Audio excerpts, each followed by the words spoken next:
And we're live. Here we are, chilling out. All of a sudden, I get a text from my good old friend Blue, who's vaporized for like the past 3-4 months. I didn't even know he was still alive. Next thing I know, a text, hey, you want to check out this beer with me? Of course I do! So now we're joined by Blue. Hey everyone, I'd like to take the first few minutes of this to apologize for those of you who were enjoying the fact that I've been gone. I'm very, very sorry that I'm here. I love it. I love it. Blue, how you been, man? Like, seriously, how have you been? I've been, it's been interesting. So let's start off with the most recent event. I'm going to work a couple days ago, and I got involved in a hit and run.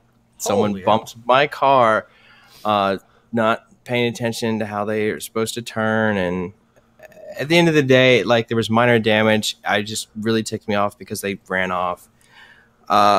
Their insurance is supposedly going to be paying for this stuff, and the officer decided not to charge them, which I'm fine with as long as I got their insurance information, all this other crap. I could care less if they go to jail about this. He just needed the holy living crap scared out of him by the cop, and I'm sure he did that before he just like, all right, well, we're going to let you go on since it's minor and you really couldn't tell, and there's all these other extenuating circumstances that I don't want to go into and bore you with. But so that was like a couple days ago. But this past weekend, I got engaged.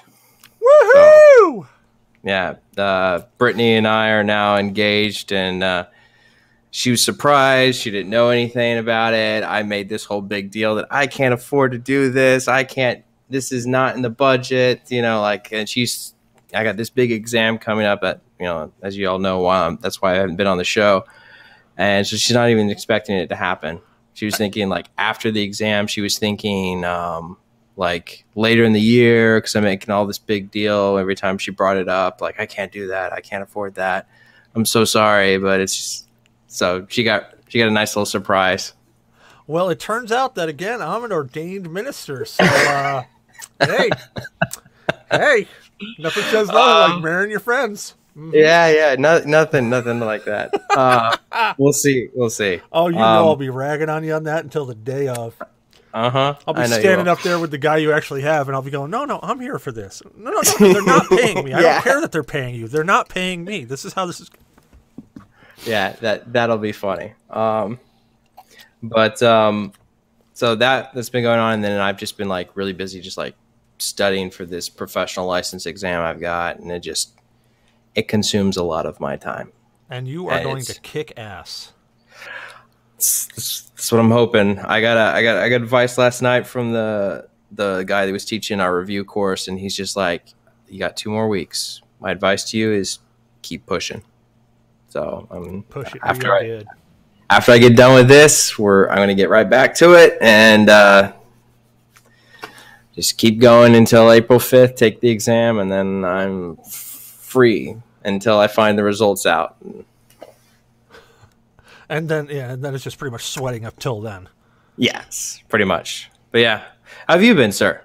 Dude, I have been fantastic. I mean, I don't know if you listen to the show, you know what's going on. You probably hear me with a little bit of a lisp.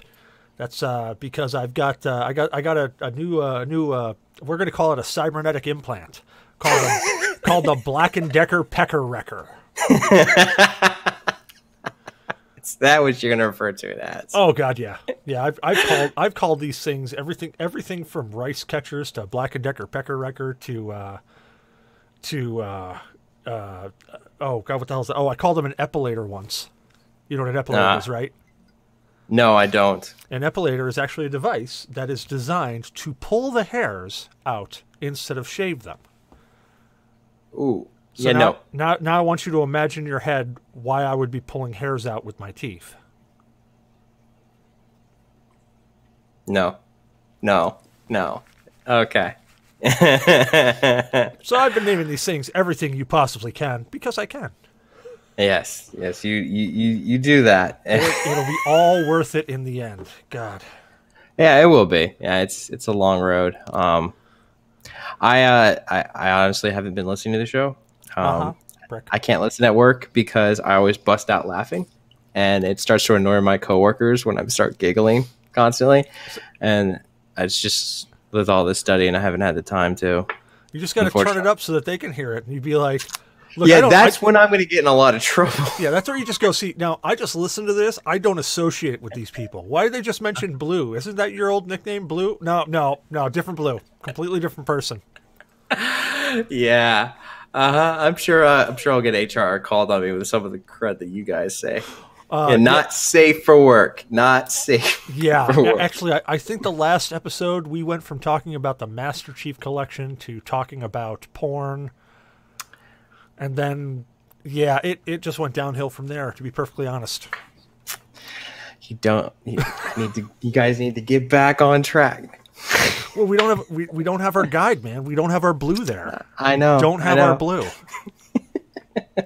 We're off the rails, man. We're off the rails. We need you back.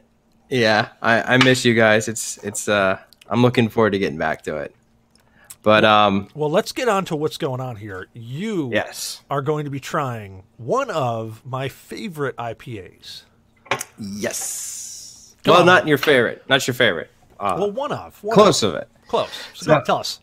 So Dogfish Head 90-minute Imperial IPA. Our continually hopped Imperial IPA whose powerful malt backbone stands up to the extreme hopping rate for a pungent, not crushing hop flavor. Now, as the viewers of this show know, I don't like IPAs because they are bitter and it's that hoppy taste that just doesn't sit well with me. So I hear this from you guys all the time. Yeah, I'm drinking 90-minute, or oh, I love 90-minute, or all this stuff, or 120, and all this, the 120 keg that stuck around for a long time. And it's just like, I was walking through the store and I was just like, wonder what they got. Like, cause they like the grocery store that I go to sells like singles and you can like mix and match. You make your own 6-pack. And so I was like, yeah, that's what we have. Yeah. They had this and I was like, thought of you. And I was like, all right, let me try this. So I have not opened this. It's been in the freezer for a little bit, like an hour and a half. And I'm going to pour it into a glass that's no longer frosted and try it for the very first time.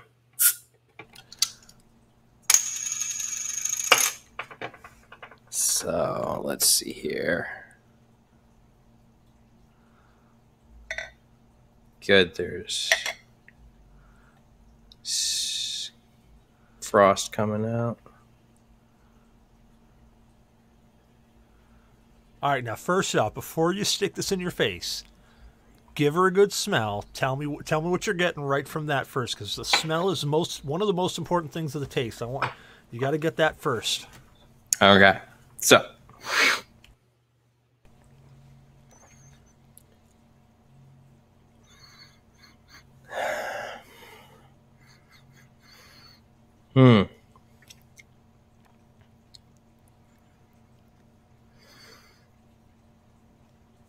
So I mostly smell the hops to it.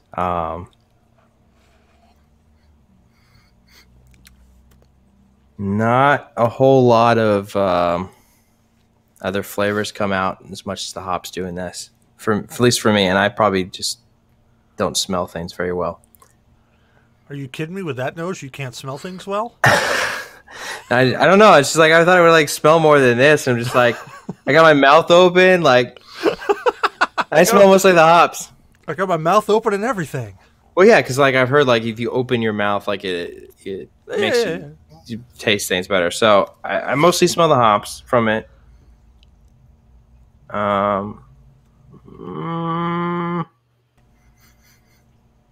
Yeah, that's what I get. All right, man. So, the next best thing is to try it, right? Cheers. Cheers.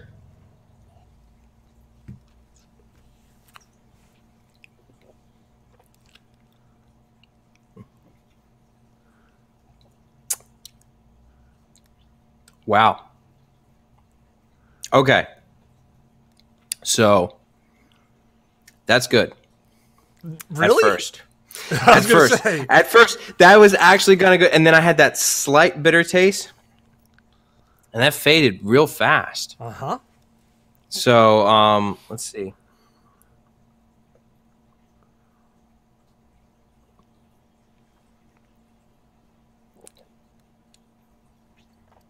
Okay. Okay, I'm taken back by that. That's so it's got kind of like that hop taste to it. But I would have thought the bite on that, either I've gotten used to this or this is just really good. It does not have a bitter taste to it. It's kind of, it's not as dark in taste. A little sweet there at the end. Yeah, it's not like, it says ale on here, 12 fluid ounces, 9% alcohol by volume. You feel that 9%, especially since I haven't eaten anything really for the most part in the last few hours. But yeah, that like when I think of IPAs, like bam, right off the bat, like bitter taste. The color's right. It's a nice caramel. It's got, a nice caramel amberish color. Which would actually be better if I did this. Nope. Yes. I was going to say, a piece of paper or your hand. I mean, you're pale as a ghost. My hand. Thanks.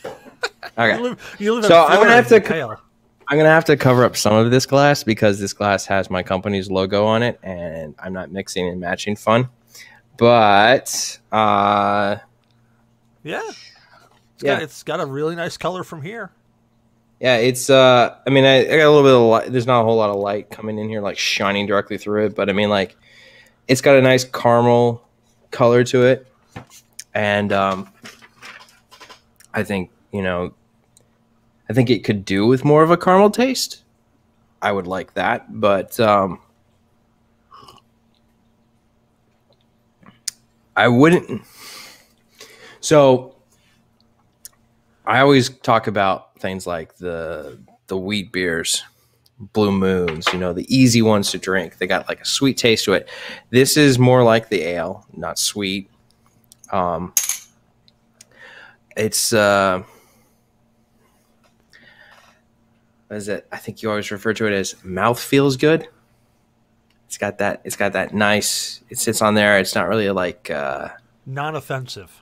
Yes. So I don't drink soda really much anymore. Instead, I drink water all the time, and I have carbonated water that I'll drink. Health nut. That has more of, like, it tingles your tongue more than this does. Like, this is, I don't know whether it's they don't put as much carbon in it as they do in the carbonated water, but it's really mellow.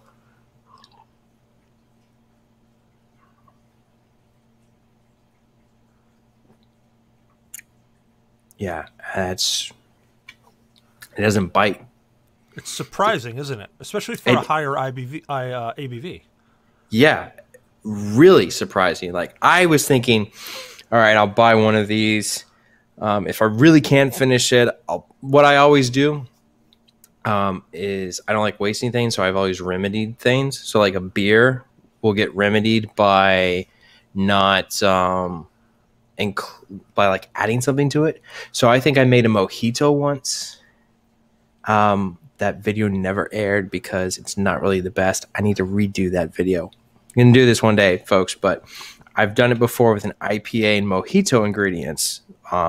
Taking out the soda, because since you have the beer has carbonation, and using an IPA, but still muddling mint and lemon juice and sugar. That was really good. That was a great way to salvage it. Another thing I've done is I've added citrus to IPAs, and that kind of helps kill the bitterness if you really can't get past that. Because I don't like just like sitting there and like having like my beer be like this 3 hours later. And it's just like, I don't like it, but I don't want it to go to waste, so I need to drink it. So that's what I've done to salvage it. But this wouldn't dare. It's got a surprising flavor compared to what you expect it to be, but it's got a surprising flavor. And the thing that you got to be very careful of, though, is that it tastes so good, and they go down so easy that when you get down to that third or fourth one, and you're sitting there going, "Why am I slurring so much? What the hell is wrong with me?" And you realize that you just had 4 almost 10% by volume beers, and you're going, "Oh yeah, that might be why." Yeah, I don't know if it's the imperial portion of it, but like I don't know if I would call this an IPA. If I classified it by my bastardization that all IPAs have extra hops and are bitter, I wouldn't throw this in that category. I could definitely understand that. I mean, I'm sure like by the standards or German law, this meets the IPA, but it's, altogether, like if you didn't like an IPA, like you were talking earlier about how this is like jumping in instead of putting your toe in the water. I'd venture to say that if you went to a store and they had one of these bottles on sale, just one bottle, and you didn't want to buy like a whole 6-pack, buy it, try it. Because if you don't like IPAs or you've never tried an IPA, that might be not a bad place to kind of start if you're like against a bitter taste when you're drinking. Because I know like I've had Canoe Paddler, I think is by Line & Cooler. That's kind of bitter. And then there's another one by New Belgium that's like Citra IP or something like that. It's like a citrus IPA. That's a little bitter. This, I mean, you taste it at the very end, and it's very brief, and it's very mild. It's not like some of them, like if you've ever as a kid had like baking chocolate, which is unsweetened, no, like none of that in there. It's pretty much just the cocoa bean. Like that's bitter. Mm-hmm. You don't think of that when you eat chocolate, but that is bitter. This really doesn't. That's what most IPAs to me feel like. Like is that tastes like sometimes is they got that bitter bite to them. This very, very like it's kind of like a poke. Just a little like, boop. Just enough to let you know it's there. Mm-hmm. Well, cool. I am super glad. It's just like when you went into this, when you started cracking that, the first thought going through my mind was, he is going to hate this. This is going to be a train wreck. And I'm going to be along for the ride. And it's going to be awesome. That's why I wanted you here. Because I was thinking, honestly, I was like, this is not going to be good. I'm not going to like this.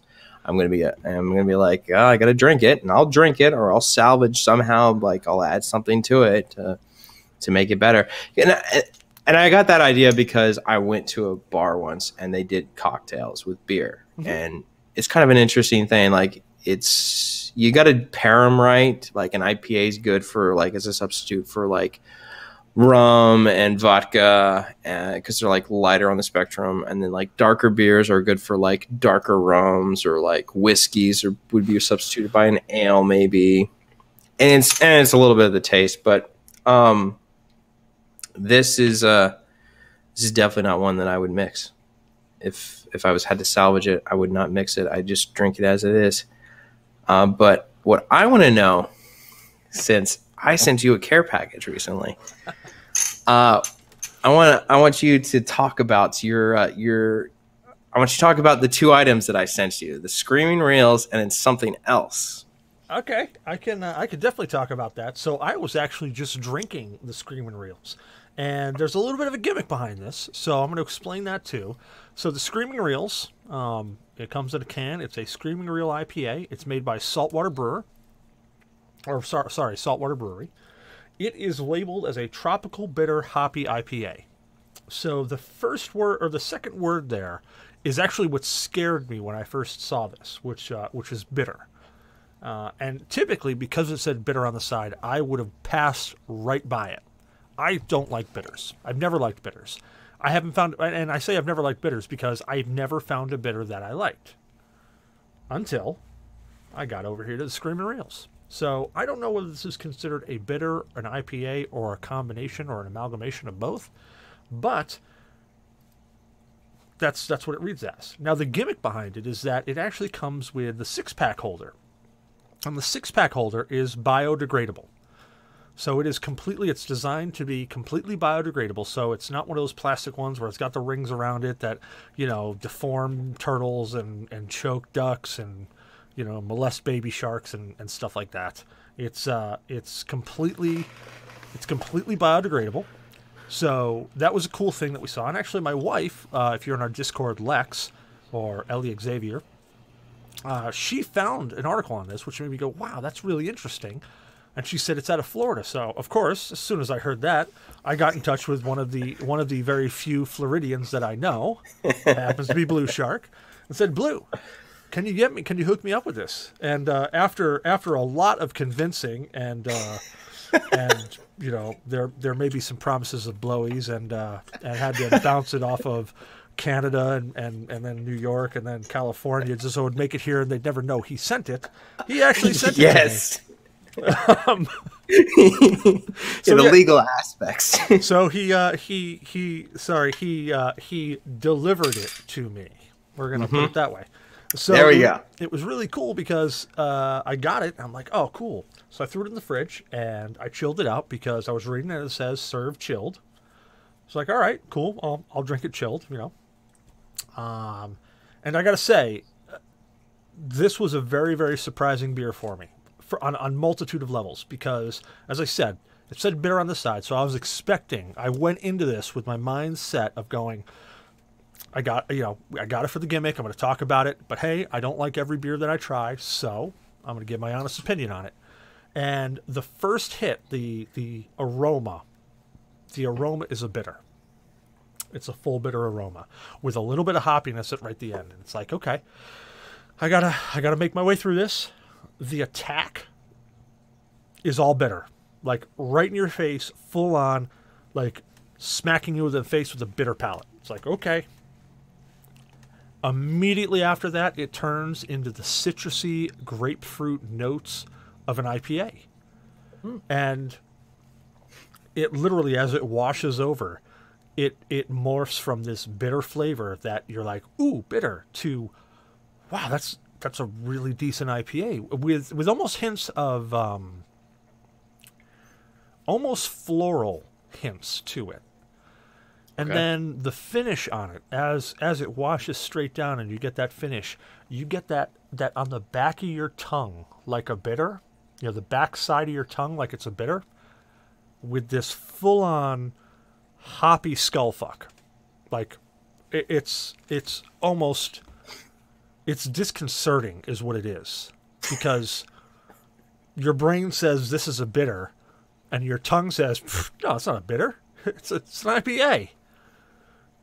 And then, everything else is going, I don't know what's happening here, but it's alcoholic, so keep pouring.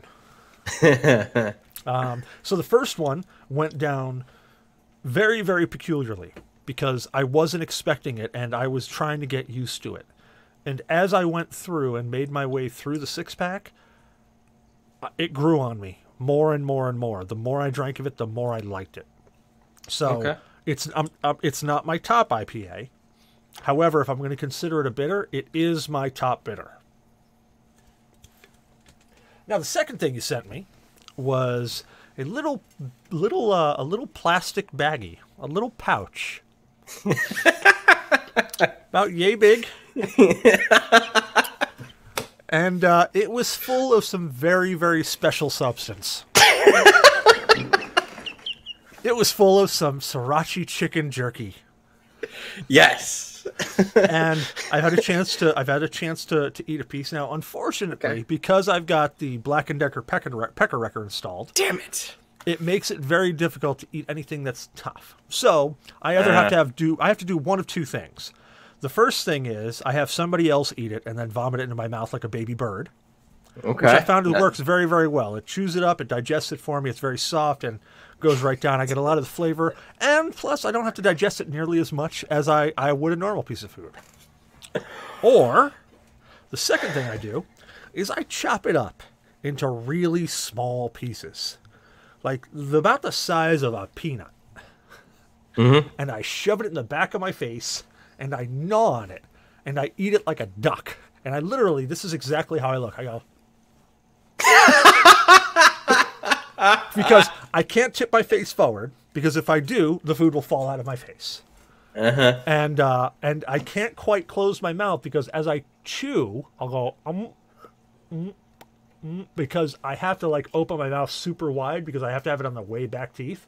Mm-hmm. So my mouth ends up like doing this sound, and that drives me nuts. So I literally just, like I'm a cow, or actually, to be perfectly honest, 90% of my food I don't even chew. I just put it in my mouth, roll it around a little, and then eat, and then swallow like a duck.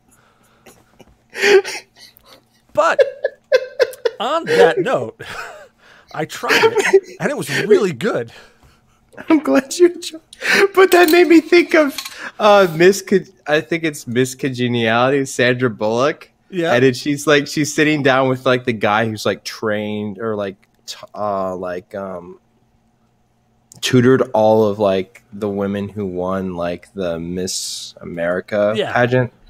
And she's like eating a steak in a restaurant, very nice restaurant with this man, and she's like this really like gruff FBI agent.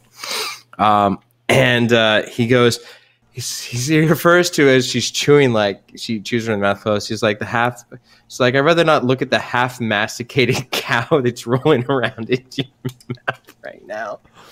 Yep. She was just like, yeah. Yep, that's me. And the worst part is, if you know me, you know I hate chewing with your mouth open.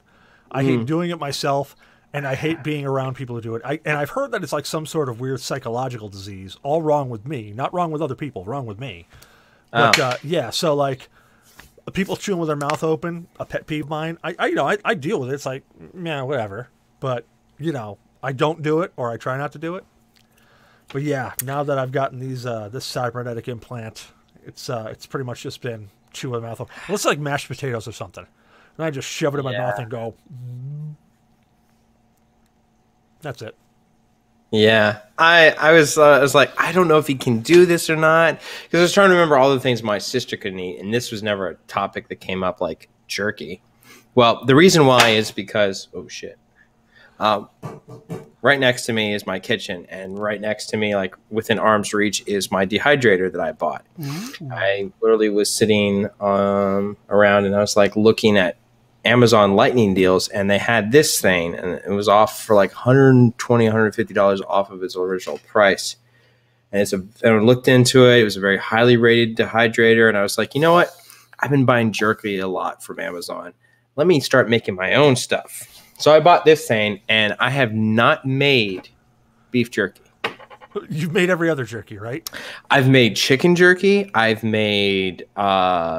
dehydrated mangoes. I've dehydrated squash. I've dehydrated apples. I've dehydrated pineapples. And I've probably put at least 80 pounds of chicken through this darn thing. Like, I started bringing it into work, and my coworker was requesting it. And he's like my hookup for like getting my chicken from like a restaurant supply store. So like I would like feed him stuff, and like he helps me out. He's a really great guy. But at the end of the day, he's like, I love that chicken jerky so much. He's like, I'm going to buy my own. And so he bought his own, and like he and I both still haven't touched like buying, like, cause I don't like my meat, my red meat is always cooked at medium. Oh yeah. No higher. So like the idea of dehydrating something is just kind of like, it's overcooking it. But, I've unfortunately perfected it a little bit more from the batch that I've sent you. Oh. So after having him send me some stuff, like the first thing I made would literally look like charcoal, because it said the recipe said stick in the dehydrator for 7 to 8 hours and then stick in the oven for 15 minutes at this temperature. It came out looking like charcoal. It tasted good. It really didn't taste like charcoal, but it looked like bark and charcoal, and it didn't look appetizing. Looked like jerky. It looked worse. Ooh. It looked black. But now this stuff falls apart. I've torn it apart right now. Like, it's what I gave Cecil. You really can't tear it apart too easily. No, because, you gotta cut that stuff. Yeah, it's really dry and it's really tough. Like, I just tore this thing against the grain. Like, literally, like, I'll get another piece here. I can bend this. Cecil can't. Every time he bends his, it goes snap, snap, snap, snap along the length of it. It fails. So I finally realized that cooking at a little bit of a lower, at the same low temperature that I cooked, I think your batch at, but cooking it for 2 hours less makes a difference. And this stuff is Mojo Krilo, something like that. It's just a marinade I bought. It's one of the things you can find in like the Hispanic section of any store that has like the international food section. Like, you go there and you go to the Hispanic portion of that. You can usually find Mojo. Sometimes you see it in this giant jug, but they sell this thing. I seasoned this with it, and I really like this one. It's really good, and I eat this stuff like candy. I really do. Like, it. You sold me. Now I gotta go get one. Yeah, it's like, you can do it in an oven. You really can. The only difference is with the dehydrator, you get the airflow, and that airflow keeps it like, it spreads that heat a little more evenly. Whereas an oven is just a heat. This is heat with an airflow, and it blows through. Some ovens, I think, can't go low enough in temperature. I've never really clocked my oven lower than like 200 degrees. Because, I mean, like, you really don't cook anything that low. But it cooks it evenly. It doesn't require me to shift or move anything around. And, like, the trays that are on, screw it. This isn't an audio podcast. No. This is a video. So I have this right here. So this is a door. Really? Is that what they call it? A door? This is the door to the dehydrator, so it keeps the air from flowing out. It's an amazing door. It really is. It's pretty much made of food safe plastic. But here you go. So this is the shelf. So it's got all the, it's got this open space, and then this is a plastic mesh. It's washable, clean, and it goes on top of it, and it basically, this allows airflow. This allows continued airflow, but it prevents things from falling in. And you have trays of this, and this just stacks up, and then there's a fan behind it and the heat source, and it just blows it across. I watched one of my roommates. I think he got it from Alton Brown. Sorry, I almost said Dan Brown. Wrong guy. Completely different. Alton Brown cooking, Dan Brown, Angels and Demons, and archaeologies and all that other. Some people think Tom Hanks. Read the books, people. They're really good. But anywho, so he actually took a box fan, a cheesecloth, and some AC vent filters, so like for your home, and he layered them up and he wrapped this stuff in cheesecloth, and he took a 2x4 and he put it at the end of it, so it ramped it up, and he set it on a table that we had in our apartment in college, and he dehydrated and made his own jerky. I can't remember if he had a heat source with that. And just to clarify, you went to college to be an engineer. Yes, and he went to college to be a business major, and he's the one who did this. Yep, you got it. Just tracking. He got it. He got this from Alton Brown, but like you can even do something like that. Like, I'm sure if you lived in Arizona, you could go in the summer and stick it outside, and you can do it yourself in the sun. Throw it on a rock with just like a strong breeze. Yeah. But yeah, like you can do it in your oven if you really want to, but it's really good, and it's a great snack for me, like, because it's just like, because no additives. Yeah, I mean, like I know some people talk about like soy like they talk in the forums like I hate tasting soy. You can get lower sodium soy sauce, and I think that goes a long way as far as cutting out that soy taste. But as long as you balance the spices, it's really good. Like I never use garlic powder. I always use fresh garlic, or not fresh garlic, or jarred garlic. Like garlic so cloves, that yeah. Mm-hmm. So it's been a lot of fun, and like I'm glad that you got to be my guinea pig. I just was like, I'm really sad that it's like you were my guinea pig while you have braces, because like you could chew it. It's tough even on me without braces, as long as you just bite along the grain and it's not that bad. But still, it's like, I'm sorry. No need to be sorry. As I said, I got somebody who can baby bird it for me, so it works out.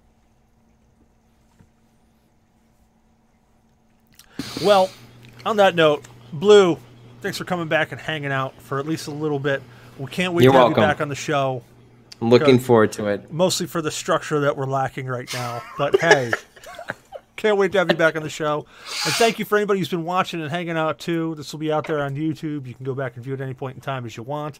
Don't forget to check out the GNA podcast every Tuesday. Gets released around 10:30 p.m.-ish. But check us out there and join the Discord. See that pinned tweet? Yes. Join our Discord. I know sometimes some of our members can be a little vulgar, but I have to say that, okay, excessively sometimes. But I think it's a really good community. I'm biased because I'm a host of the community, but I mean it's a great way to like talk with people who share an interest in the nerd culture, the alcohol, and then also like gaming, like finding people to game with, and then also the anime night. If you haven't been watching with us, we watch anime every Wednesday.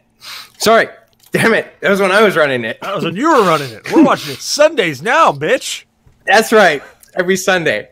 We'll get back to Wednesday when I get back. But yeah, we've been running anime nights. We get together as a community. We watch it on Rabbit. You don't have to pay for anything. And we make the announcements out on Discord. You come in, watch it with us, and it's a good time. We pick whatever the community wants to watch. If the community wants to watch something, we'll pick it. We watch like a season of something. We don't watch like Bleach from episode 1 to whatever the heck it goes to. But I mean, like we pick parts and stuff, and we've picked some good stuff the last time I was around. Yeah, we've gone through. We actually had a list out. We've watched Monster, watched a season of Monster. We've watched. Good show. We actually watched the Rory Kenshu live action movie. I know it doesn't technically count as anime, but it was an anime that was made in live action. We watched that one night. Currently, we're on Hajime no Ippo, which, if you haven't watched, is a boxing anime. There's actually nothing supernatural or mystic or anything about it. It's actually just a straight up boxing anime, and it's one of my favorites. And I'm honestly surprised that we went this long, but everybody seems to be digging it. So I can't complain. We're on episode, I think, 44 right now. Yeah, we also have seen Overlord. Yes, we've watched Seven Deadly Sins. We also saw, what was that car driving one? Oh, Initial D. Initial D. We did the first Initial D, the original, I believe, right? Yes, the good one. And for those of you who are like, oh, anime, oh my god, I don't watch cartoons anymore. Dude, I'm sorry, but watch Monster. Like, I know you're thinking, like, what's this? Monster, No. This is a thriller. This is not like, I don't like horror movies. Not at all. I watch Supernatural, but like I really don't like scary. Some of those original Supernatural seasons, like that one with like the guy with was in the scarecrow guy in the field, that was freaking scary. But like honestly, like Monster is not like a jump scare. It's more of like a psychological like thriller, and it's really like it's more like a drama. I'd have to say, like some people think anime is cartoons, and it's really not. It's just how it's drawn. Like, if you haven't watched any of the Hayao Miyazaki films, you really should check them out. Like My Neighbor Totoro, Nausicaa, Valley of the Wind. There's one about something with fireflies. It has to do something with the bombing of Japan, I believe. And like, it's really like, some of this stuff can be very artistic and very compelling, very interesting. And sometimes it can just be freaking funny. Like Naruto and Pokemon put a face on anime in a certain light, but like things like Monster is more meant for adults. It's more like watching a primetime drama. Or you go back to like the 80s and you have things like Voltron, which was an anime. And it was horribly done. Oh, God, the story has plot holes everywhere. Oh, like, everywhere. Robotech has that too. Like, I went back and I watched it. I was like, I loved Robotech as a kid. And it was just like... And you tear it apart now. Plot holes? Like, how did we get from, like, they were stuck underneath the facility to now we're walking around the street? Like, what the flip happened? But yeah, like... You know, if you haven't already, check out our anime nights. They're a lot of fun. And it's all community driven. Like, we don't pick anything. Like, we take suggestions, we do the community votes on it, and then we watch it. And in the beginning, we were like, oh, we don't like this. And we watch like 5 episodes of something and we move on to the next thing. Yep. Like, I loved Darker Than Black, but no one else liked it, so it's like, all right, well, if you guys don't like, you voted for it, but now if you guys don't like it, then we'll change to something. And that's what we would do. We've been pretty consistent though in the last several series. We've watched the entire series, the entire season. Yeah, we've got a little more structure where we're watching, even if we're like meh about it, we're watching through a whole season just to get through it, and then at the end of that season, we're saying, okay, should we flip out or should we stick through?